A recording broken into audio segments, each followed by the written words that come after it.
tema da palavra de hoje é a porta da graça. Provérbios capítulo 9, versículo 10 diz assim: o temor do Senhor é o princípio da sabedoria, e o conhecimento do santo é prudência. Porque por mim se multiplicar os teus dias, anos de vida se te acrescentarão. Amados, a Bíblia diz que o temor do Senhor é o princípio da sabedoria. Isso é afirmado várias vezes, repetidamente, em todos os livros de Provérbios. E a promessa não é apenas de uma vida longa, mas a promessa é de uma vida cheia de vida. Como assim uma vida cheia de vida? Existem vidas que é cheia de morte. Pessoas que estão com sentimento de morte. Amém? Então, o Senhor quer para nós um tempo de vida abundante. Mas não pense que o temor do Senhor se consiste em ter medo de Deus. Acende essa luz aqui para mim, Ednilson, senão vai ficar escuro.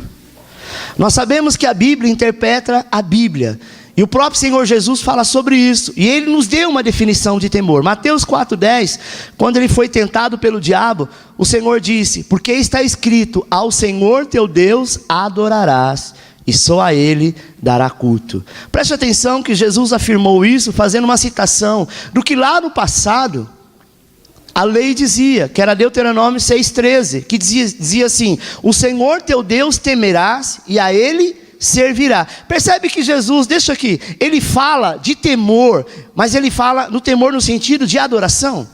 Ele troca a palavra temor por adoração. Ele disse, na verdade, que temer a Deus é adorá-lo. Amém? Uma vez que nós adoramos ao Senhor, nós começamos a abrir a porta da graça. Eu só posso adorar aquilo que realmente é eficaz na minha vida. Eu só posso adorar aquele a quem eu acredito. Alguns anos atrás, amado, quando eu ainda era do Candomblé, eu adorava demônios, que eu acreditava que era santo. Acreditava que fazendo um sacrifício de animal para esses demônios iria agradá-lo. Consequentemente, irendo agradá-lo, eu estaria tendo proteção, eu estaria sendo abençoado, e de certa forma, como a maioria das pessoas acreditam. É engraçado que quando nós nos convertemos, nós ficamos meio relaxados. Para o diabo, você anda quilômetros. Você faz promessa de subir a escadaria da penha de joelho. Para Deus, se Ele manda dar uma volta no quarteirão da igreja, para você conquistar território, você diz, para quê? Eu não preciso fazer isso. Sabe, amado? A porta da graça é aberta a partir da minha e da sua atitude. Infelizmente, há pessoas dentro da igreja que ainda não experimentou a graça, porque a graça é nascer de novo. A graça não é dizer que você nunca mais vai pecar, mas quando você tem prazer no pecado, a graça não te alcançou, porque você não nasceu de novo. Amém? Não nasceu de novo. Sabe quando você sabe que nasceu de novo? Quando você se converteu, e alguns anos atrás você gostava de algumas baladas, gostava de alguns lugares que não era lícito. Depois que você se converte, você até tenta ir lá. Ou no aniversário, alguma coisa, quando você chega lá, você fala, meu Deus, o que eu estou fazendo aqui? Esse lugar não me cabe mais. Porque agora você tomou um banho de água, de piscina, ou de represa, e agora você carrega uma Bíblia? Não, porque agora você é nova criatura. Agora, quando eu vou a esses lugares, e eu sinto prazer do que eu sentia antes, mostra que eu não nasci de novo. Não quer dizer que o cristão nunca vai pecar, mas ele não pode ter prazer no pecado. Porque a Bíblia diz que aquele que tem prazer no pecado, não tem prazer em Cristo. O louvor é uma porta que nos enche do Espírito. No Salmo de número 1, amado, a palavra de Deus diz que bem-aventurado é aquele que tem prazer na lei do Senhor, e na sua lei medita dia e noite. O resultado do constante meditar é que será como uma árvore plantada junto a ribeiros. E a Bíblia diz que quando você é uma árvore plantada junto a ribeiros, imagine que se eu sou uma árvore, né, e eu estou muito bem plantada do lado de um ribeiro, eu não preciso me esforçar tanto com as minhas raízes para buscar nos mais profundos da terra uma quantidade de água para suprir, porque a quantidade de água da chuva, dependendo da raiz da árvore, ela não chega até lá embaixo. Ela para algum nível, né, da terra, mas essa árvore que tem a raiz profunda, ela busca de baixo. E o Senhor diz que aquele que confia no Senhor será como árvore plantada junto a ribeiro. Há um ribeiro do lado. Você não precisa se preocupar, porque as suas raízes sempre terá provisão. Isso é graça. Sabe, como se fosse essa árvore. Ele será saudável, será frutífero. E tudo quanto fizer será bem sucedido. Ou seja, saúde, prosperidade, frutificação faz parte da herança daqueles que entraram pela porta da graça. Os rabinos judeus, eles ensinavam que o meditar pode ser feito de uma forma cantada, e é verdade. O salmista fala sobre isso. Meditar bíblico envolve confissão da palavra. Toda vez que você confessa a palavra de Deus, como Jesus fez com o diabo. Sabe que lá no monte, quando o diabo vem tentá-lo e fala assim: olha, está escrito, se você lançar-se daqui, Deus enviará uma legião de anjos para te segurar. Aí ele rebate com a própria palavra. Ele podia dizer: sai, Satanás, em meu nome eu te expulso. Poderia ou não poderia? Mas não, ele rebate com a palavra dizendo: mas nem só de pão viverá o homem, mas de toda a palavra que sai da boca de Deus. Sabe, irmãos, uma coisa que nós devemos aprender é recitar a palavra de Deus. Não fazer isso como um chavão. É você ler um texto bíblico logo pela manhã e ficar remoendo aquilo o dia inteiro. Você tem uma vida inteira para ler a Bíblia. Não fica preocupado em pegar, sabe, eu quero ler a Bíblia em 3 meses. Você precisa ler a Bíblia, ainda que seja um versículo, um capítulo todo dia. Mas aquilo ficar guardado, porque aquilo vai te liberar alimento todo dia. É como a árvore plantada junto a ribeiros de água. Amém? É cantando. É louvando ao Senhor. A Bíblia diz que nós devemos, Paulo fala que somos cheios do Espírito Santo quando nós cantamos com salmos e hinos espirituais. Olha o que diz Efésios 5,18. E não vos embriaguei com vinho, no qual há dissolução, mas enchei-vos do Espírito, falando entre vós com salmos, entoando louvores de coração ao Senhor, com hinos e cânticos espirituais. Dando sempre graça por tudo, nosso Deus e Pai, em nome do nosso Senhor Jesus Cristo. Amém? A maneira de sermos cheios do Espírito Santo é falar entre nós a respeito dele. Eu já vi pessoas que dizem assim: olha, eu sou crente lá na igreja. Chegou em casa, para de falar de Jesus, para de falar da palavra, para de falar de oração, desliga aí, louvor é só lá na igreja, que a gente tem uma vida normal. Amém? Preste atenção, irmãos. Nós fazemos aquilo que nos dá prazer. Se o teu prazer estiver ligado a alguma outra coisa, não é nele que você está aliançado. Às vezes nós falamos: poxa, semana passada o pastor teve uma campanha de 5 dias na igreja. Aí daqui a pouco tem encontro, daqui a pouco tem isso, daqui a pouco tem aquilo. Eu vou ficar a vida inteira na igreja. Glória a Deus. O salmista diz assim: bom seria se eu pudesse estar todos os dias na casa do Senhor. Sabe, irmãos? Quando nós não temos isso como prazer, nós não temos prazer nele. O verso 15, o Senhor diz que nós devemos andar como sábios e não como tolo, remindo o tempo. Ele fala sobre isso. Remir significa resgatar o que estava perdido. Imagine, amado, eu fiquei tantos anos no candomblé, eu estava perto para ir morar nas profundezas do inferno, o Senhor me resgatou. Eu vou perder tempo de falar de outra coisa senão de Jesus? Eu vou perder tempo de falar de qualquer outra coisa, de cantar qualquer outra música, se não for aquela que adora o Senhor? Eu tenho que resgatar o tempo perdido. Porque se com 13 anos, quando eu aceitei Jesus, eu tivesse caminhando com o Senhor, eu já estava 1000 anos luz à frente. Mas não, eu infelizmente, sei lá, ou felizmente, Deus sabe todas as coisas, eu tive que passar pelo que eu passei. Fiquei anos, sabe, dando murro em ponta de faca no candomblé, sendo humilhado, passei fome, passei dificuldade, sabe, fui humilhado da pior maneira, para que quando eu voltasse para Ele, eu pudesse realmente ser o pródigo que volta para a casa do Pai. Deixa eu te dizer uma coisa. Josué disse assim: eu não sei a vocês, mas eu e a minha casa serviremos ao Senhor. Sabe quem é a nossa casa? Não é apenas os nossos filhos. A tua casa é aquilo que você tem. Tua casa é aquilo que você é. Imagine que você vai na casa de uma pessoa, está cheio de bibelô, a pessoa gosta daquilo. Aquilo te faz com que ela sinta bem. Tem casa que só tem os móveis, não é porque a pessoa não tem condição, mas ela gosta de uma coisa mais slim, uma casa mais clara. Eu já fui em casa, amado, que você olhava, não tinha lugar para colocar a mão, de tanto quadro na parede, de tanto bibelô, de tanta coisa, e a pessoa dizia: não toca aqui. Aquele é o tesouro dela. Amém? Saiba que o seu tesouro está dentro de você. Isso significa que quando remimos o tempo, nós estamos resgatando o tempo que foi perdido. Pastor, e como fazer isso? Simples. Andando como sábios. E o que é andar como sábio? É não emprestar a tua boca para o diabo. Por que eu vou ouvir funk se todo mundo está ouvindo funk? Por que eu vou ouvir a música tal se todo mundo está ouvindo? Por que eu vou me vestir de tal maneira que não agrada a Deus só porque todo mundo está ouvindo? Ah, mas meus amigos fazem, meus amigos andam, meus amigos é assim então, mas eu sou diferente. Essa é a diferença. É ser diferente para agradar a Ele. Porque, irmãos, tantos anos eu agradei o mundo. Quantos anos eu estava no meio da galera. E o dia que eu mais precisei não tinha ninguém do meu lado. O teu amigo é Cristo. Nós remimos o tempo quando falamos em todo o tempo com salmos, hinos. Sabe o que eu acho uma coisa bacana? Somente quando os jovens vêm me procurar. É engraçado que eu sou um pastor que tem mais visita de jovem do que de adulto. Não porque eu fecho a porta. Acho que talvez adulto não tem muito tempo, né? E eles têm mais tempo. E às vezes na minha casa, no meu escritório, está cheio de jovem. No outro prédio o escritório vai ser maior, vai caber mais ainda. Amém? Sabe o que é, amado? Porque nós falamos de Jesus o tempo inteiro.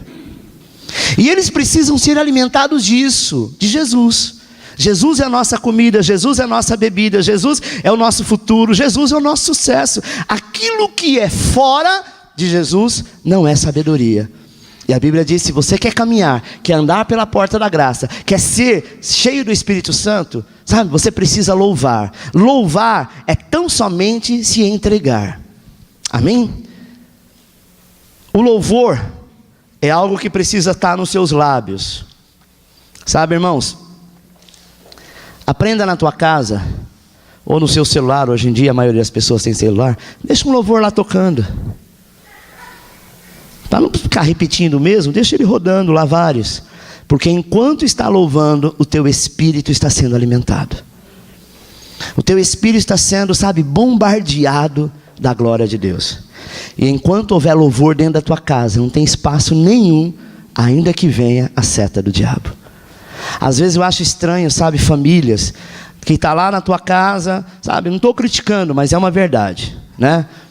Ah, meu filho não é crente, minha filha não é crente, meu cunhado não é crente, mas mora tudo dentro da casa. Você é o dono da casa. A sua casa, consequentemente, é de Deus. Você não tem que aceitar porcaria dentro da tua casa. Ah, mas ele gosta daquelas músicas que falam um monte de palavrão, que exalta Satanás. Na tua casa manda você. Porque se você permitir, não é você que manda. Então, dono da casa não é você. Consequentemente, o que reina lá não é aquilo que você adora. Amém? Nós precisamos ser categórico. Exemplo, eu tenho irmãos, né? Irmãos de sangue, que ainda não é convertido, que fumam. Eles não são loucos de fumar na minha casa, mas nem porque eu sou pastor, nem porque eu moro em cima da igreja. Porque o meu posicionamento, eu não preciso falar nada, já constrange.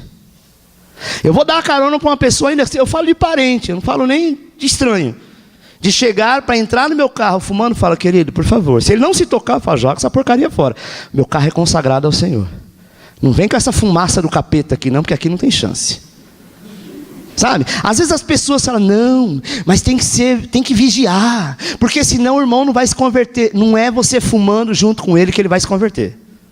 Não é você permitindo essas coisas que ele vai se converter. Sabe? Não seja aquele crente chato. Mas saiba de uma coisa, irmãos. Se você for na casa da pessoa, como na época a minha irmã Laides já era cristã, eu era macumbeiro ainda, pai de santo, e eu me recordo que ela foi na minha casa uma vez, ela estava começando o evangelho, e quando começou o siriguidum lá, ela foi a primeira a ir embora. Todo mundo criticou da família, nossa, que antissocial, mas é isso mesmo. É engraçado que eu não parei o que eu tinha que fazer, porque ela, que era serva do Senhor, chegou. Você está entendendo? O mundo é assim. Ah, você vai na casa da pessoa, tem lá um Baal, ninguém coloca o Baal de costa para você entrar. Mas quando chega na tua casa, quer fazer de qualquer jeito? Saiba que o Senhor está acima de todas as coisas. Segundo, o louvor libera a graça. Acompanha comigo no quadro. Há muitas palavras para o louvor no Velho Testamento e a mais usada é halal, de onde vem a palavra aleluia. O seu sentido é expressar celebração e alegria em louvor diante de Deus. Outra palavra traduzida como louvor é ladar. A primeira menção dessa palavra é na história de Lia, esposa de Jacó. Como você sabe, Jacó teve duas esposas, Lia e Raquel. Jacó, porém, amava Raquel. Lia sempre desejava receber o amor de Jacó, mas nunca conseguia. Ela fez de tudo o que podia para conquistar o amor de Jacó. E podemos ver isso no nascimento dos seus filhos. Gênesis 29:31 diz assim: vendo o Senhor que Lia era desprezada, fê-la fecunda, porque até então ela era estéril, ao passo que Raquel era estéril. E Leia concebeu e deu à luz a um filho, a quem chamou de Rubem, pois disse: porque o Senhor atendeu a minha aflição, agora me amará o meu marido. Concebeu outra vez e deu à luz a um filho, e disse: porquanto o Senhor ouviu que eu era desprezada, deu-me também esse, e o chamou de Simeão. Conheceu ainda outra vez e deu à luz a um filho, e disse: agora, esta vez se unirá o meu marido a mim, porque 3 filhos lhe tenho dado, porquanto lhe chamou de Levi. De novo concebeu e deu à luz a um filho, e disse: esta vez louvarei ao Senhor. Por isso lhe chamou de Judá, e cessou de ter filho. Preste atenção que o primeiro filho chama-se Rubem. Rubem no hebraico quer dizer: eis aí o filho. Sabe? Ela gerou um filho com a intenção somente de ganhar o amor de seu marido. Sabe? Mas isso não foi suficiente, irmão. Ela disse: com esse filho o meu marido me amará. Ela então gerou o segundo filho, dizendo: o Senhor sabe da minha intenção, e eu sei que como Ele sabe da minha intenção, sabe aquela coisa? Não, Deus sabe todas as coisas. Deus sabe da minha intenção, então Ele vai me dar mais um filho.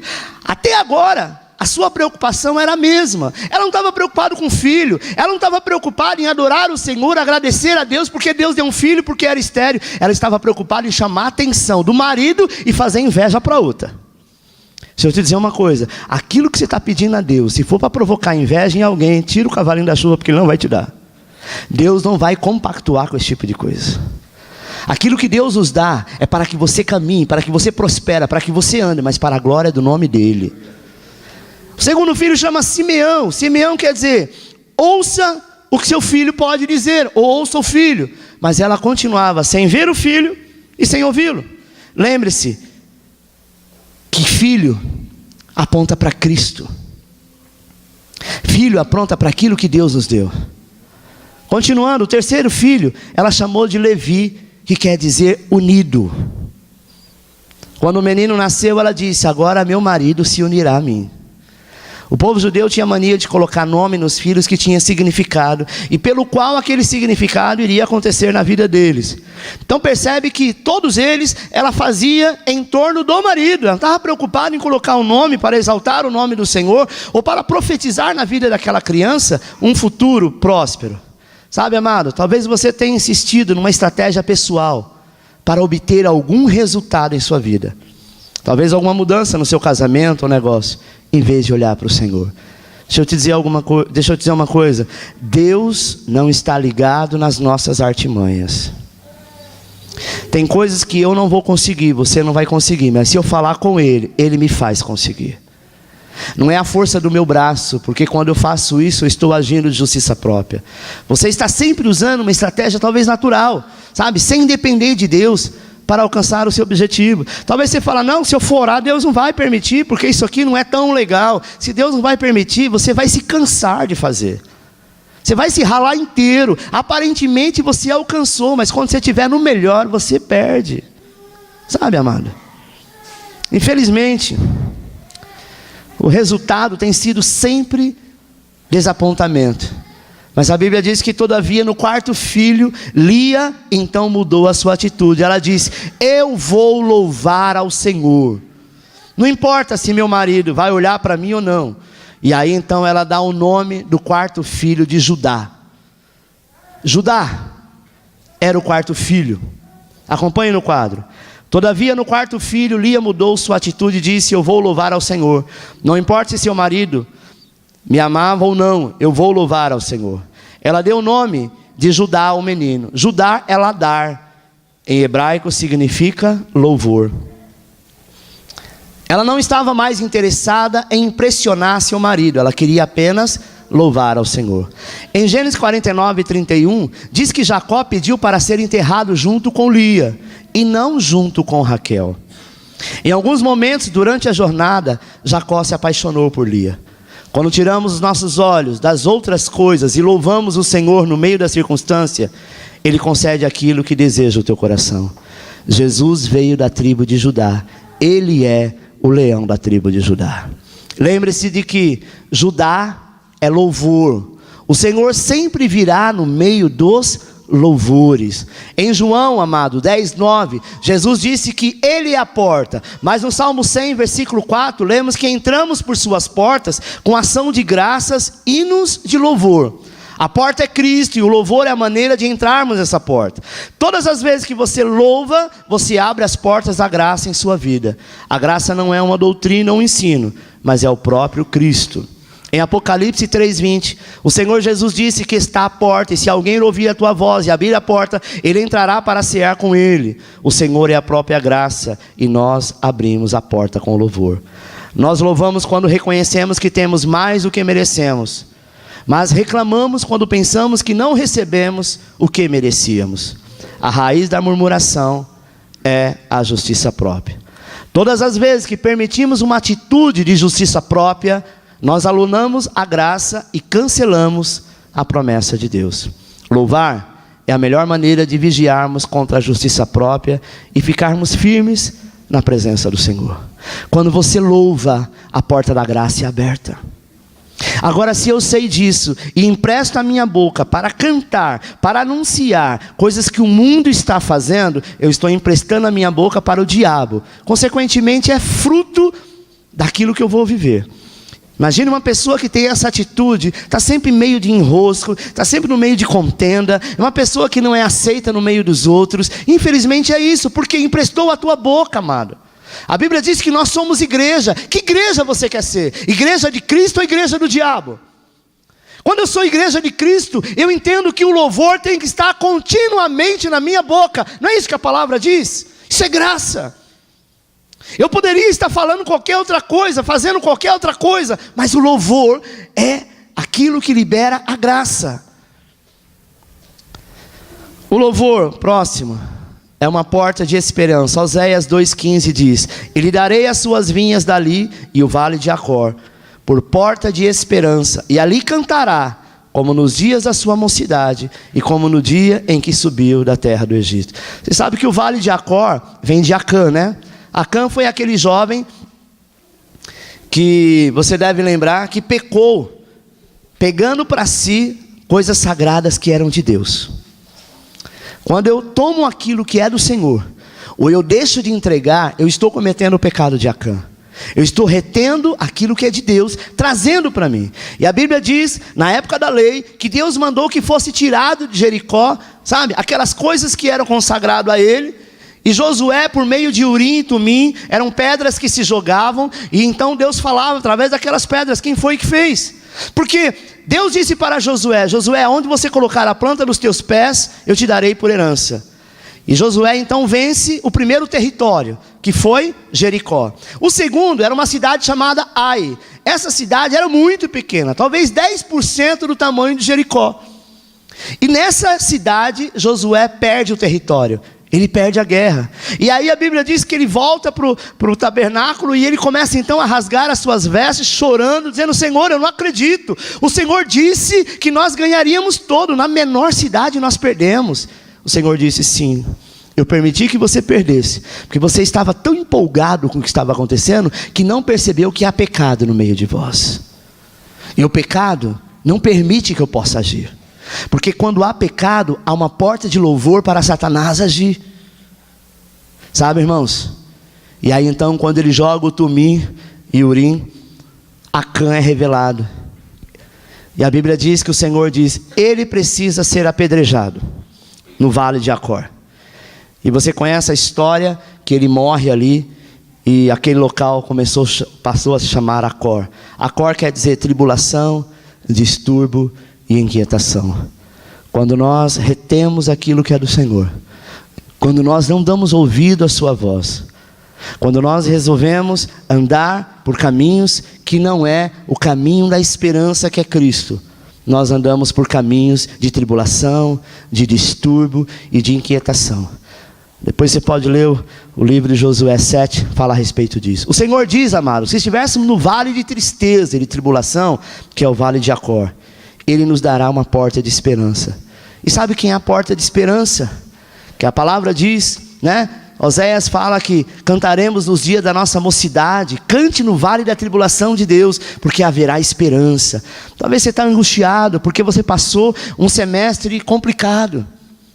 Talvez a porta de emprego não abriu, talvez aquilo que você estava esperando não aconteceu. Mas como que eu devo fazer? Como que eu devo orar? A única oração que você deve fazer é louvar a Deus. O louvor é perfeito. O louvor traz adoração, o louvor traz a comunhão com o Pai, o louvor exalta o nome do Senhor e o louvor abre as portas do céu. Amém? Há coisas tremendas atrás da porta da esperança. Próximo, o louvor traz vitória. Juízes, capítulo 1, versículo 1 diz assim: depois da morte de Josué, os filhos de Israel consultaram o Senhor dizendo: quem dentre nós primeiro subirá aos cananeus para pelejar contra ele? Respondeu o Senhor: Judá subirá. Eis que nas suas mãos entreguei a terra. Sabe, amado, cada vez que o povo de Israel partia de um lugar no deserto, sabe, a primeira tribo a subir adiante da tribo de todas elas era a tribo de Judá. Nós vemos aqui no livro de Juízes, nós lemos algo que é um princípio espiritual. Judá sempre luta primeiro. Judá tinha essa palavra do Senhor. Eu quero te dizer, amado, que quando você tem uma palavra de Deus, uma promessa de Deus, aconteça o que acontecer, faça errado como você fizer, vai se cumprir, porque o Senhor não vai deixar de fazer porque você errou, porque você pecou, ou porque você saiu do caminho, porque antes dele prometer, ele sabia o que você iria passar, mas ele também sabia que você ia voltar, sabe? Judá significa louvor, e o louvor sempre deve vir primeiro. Na guerra de Josafá, como que ele vence a guerra? Lutando? Não, ele leva os sacerdotes na frente e diz para o povo: vai apenas marchando, louvando ao Senhor. E eles cantavam aleluia. Quando venceu Jericó de que forma? Dando a volta na cidade. E o Senhor disse assim: eles vão afrontar, vocês vão fazer esta caminhada todo mundo de boca fechada. Oh, coisa difícil. Sabe quando alguém começa a te afrontar e dá vontade de você dizer: é a mãe. Alguém te xinga, você fala: a sua. O Senhor conhecia aquele povo, sabia que eles eram rebeldes. Falou para Josué: vocês vão ganhar a guerra de boca calada. Deixa eu te dizer uma coisa: para de murmurar e comece a louvar. Porque se você se calar, você vai deixar de murmurar, você vai deixar de reclamar, você vai deixar, sabe, de fazer algumas coisas que você faz, que é espernear. Mas se você se calar dizendo: Senhor, Tu sabes todas as coisas, e eu sou Teu filho, mesmo que eu esteja perecendo em algumas áreas, o Senhor vai honrar, tenha certeza que Ele vai honrar. Não importa o tipo de luta, adversidade ou inimigo que você esteja enfrentando, simplesmente louve. Tem um louvor da Cassiana que diz assim: então louve, simplesmente louve. Tá chorando, louve. Não importa, louve. Porque o louvor invade os céus. O louvor, amado, quebra cadeia, quebra barreira, quebra todo paradigma. Próximo, o louvor é a porta de riqueza. Isaías capítulo 60, versículo 1 diz assim: dispõe-te, resplandece, porque vem a tua luz, e a glória do Senhor nasce sobre ti. Oh glória, quero ler mais uma vez: dispõe-te, resplandece, porque vem a tua luz, e a glória do Senhor nasce sobre ti. Porque eis que as trevas cobrem a terra e a escuridão os povos, mas sobre ti aparece resplandecente o Senhor, e a sua glória se vê sobre ti. Mais do que graça isso. Isaías foi um profeta messiânico. Isaías viveu aproximadamente de 800 a 900 anos antes de Cristo. E ele profetiza Cristo o tempo inteiro. Todo o texto de Isaías, ele aponta para Cristo como Salvador. Foi ele que diz, e um menino nasceu, e o Senhor nos deu. E ele que fala da manjedoura. É ele que fala que os seus ossos não podiam ser quebrados. É ele que diz, olha, ele será o Salvador. Ele que fala descreve o tempo inteiro sobre Cristo. E ele diz assim, amado, que normalmente essa profecia é mencionada como se referindo ao milênio. Mas se você analisar o versículo 3, fala a respeito de trevas que cobrem a terra. Que trevas é essa, pastor? Eu posso concluir que se refere aos dias de hoje. Hoje as trevas cobrem a terra. Sabe? Pois hoje as trevas cobrem nações que há na terra. E eu vou te dizer uma coisa, amado. É mais apropriado concluir que se refere aos dias de hoje do que dias do passado. O verso 11, nós lemos que as nossas portas ficarão abertas continuamente todos os dias. E se você estiver pela porta da graça, as riquezas das nações virá sobre ti. Se as portas estão abertas, riqueza de nações virá sobre nós. Isaías 60:11 diz, as tuas portas estarão abertas de contínuo, nem de dia nem de noite se fecharão, para que sejam trazidas riquezas das nações e conduzidos com elas os seus reis. Mas, o que essas portas representam hoje? A resposta é muito clara, e está no verso 18. Isaías 60:18 diz assim, nunca mais se ouvirá de violência na tua terra, de desolações ou ruína nos teus limites, mas aos teus muros chamará salvação e às tuas portas louvor. Amém? Os muros se chamam salvação. A palavra salvação no grego, ou melhor, no hebraico quer dizer Yeshua. Toda vez que você ouvir Yeshua, nós estamos falando de Jesus. Yeshua com Y. Alguém um dia falou, nossa pastor, você se converteu mesmo? Eu falei, por quê? Você está falando de Yeshua? Eu falei, estou falando de Yeshua, menino, estou falando de Yeshua. Está amarrado o Yeshua. Quando você fala rápido, a impressão está falando de Yeshua, né? É Y-E-S-H-U-A, Yeshua. Amém? Que quer dizer salvação. É o próprio nome do Todo-Poderoso. Mas sabe o que é maravilhoso, amado? Sabe, quando entendemos que as portas se chamam louvor, o verso 11 diz que a porta deve ficar aberta continuamente. Ou seja, o louvor deve ser contínuo em nossas vidas. Se eu quero a graça de Deus, se eu quero a misericórdia, se eu quero a provisão, o louvor tem que ser contínuo. Porque as portas de salvação, e Yeshua, que é o muro da salvação, que está ao nosso redor, ele só se mantém lá quando há louvor. É o resultado disso, é que a riqueza das nações serão trazidas.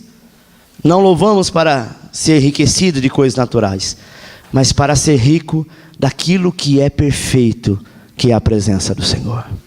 Aplauda ao Senhor que Ele é digno.